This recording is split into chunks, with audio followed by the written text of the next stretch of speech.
පසුගිය පොසොන් පොහොය දින කීපය ගත්තාම සහ වෙසක් සතියට සාපේක්ෂව කාලට සාපේක්ෂව අපිට නිරීක්ෂණය වන අනතුරු වල බරපතල මාරක ක්‍රියාතුල අඩුවීම. මේ වෙසක් කාලට සාපේක්ෂව පොසොන් කාලය ගත්තොත් අධික ශබ්දයේ සහිත කණ්ඩායම් වශයෙන් යතුරුපැදි පාවිච්චි කිරීම සහ මත්ද්‍රව්‍ය ආදී පාවිච්චි කරලා යතුරුපැදි පැදීම ඊටාම අඩු තත්වයක තියෙන නැතිම තරම් කියලා තත්වයක තමයි වාර්තා වෙන්නේ.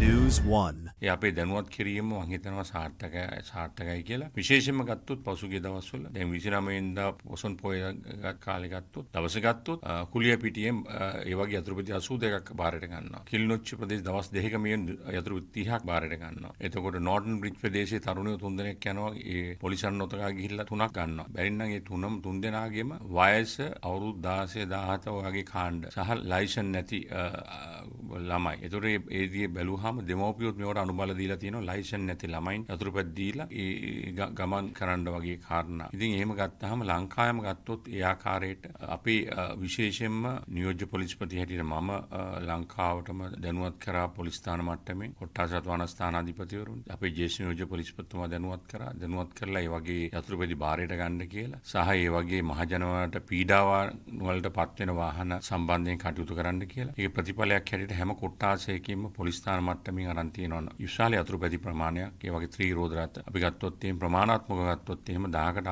වැඩි සංඛ්‍යාවක් වගේ අරන් තියෙනවා ලංකාවෙම. ඒක නිසා අපි පැහැදිලිවම කියලා තියෙනවා ස්ථානාධිපතිවරුන්ට මේ යතුරුපැදි අනිවාර්යයෙන්ම මෝටර රථ පාලනීය පරීක්ෂකවරුන්ට ඉදිරිපත් කරලා ඒ වාර්තාව අරගෙන තහනම් නියෝග ආදී නිකුත් කරන්න කියලා. මොකද ඒවා දැන් සයිලන්සර්ස් වෙනස් කරලා ෆුට් ට්‍රැක් වෙනස් කරලා සයිඩ් ග්ලාස් කන්නඩි වෙනස් කරලා මොකද මේවායෙන් තව පරිසරයට ශබ්ද දූෂණය සහ දෙක මේවට මේ වගේ යතුරුපැදියක පදිකයක් ගැටුණොත් වෙන අනුතුරෙන් සිදුවන බලපෑම වැඩි. ඒ වගේ දේවල් නිසා අනිවාර්යයෙන්ම ඒවා තහනම් නියෝග ගන්න අපි දැනුම් දීලා තියෙනවා. ඒ ආකාරයට සමගාමීව ඒ වාර්තාවත් සමග අධිකරණයට ඉදිරිපත් කරලා අපි කිව්වා වගේම දණ්ඩනයට යටත් කරන්න කියලා තියෙනවා. දණ්ඩනය අපි කියලා තියෙනවා පැහැදිලිව 50000 75000 කියලා.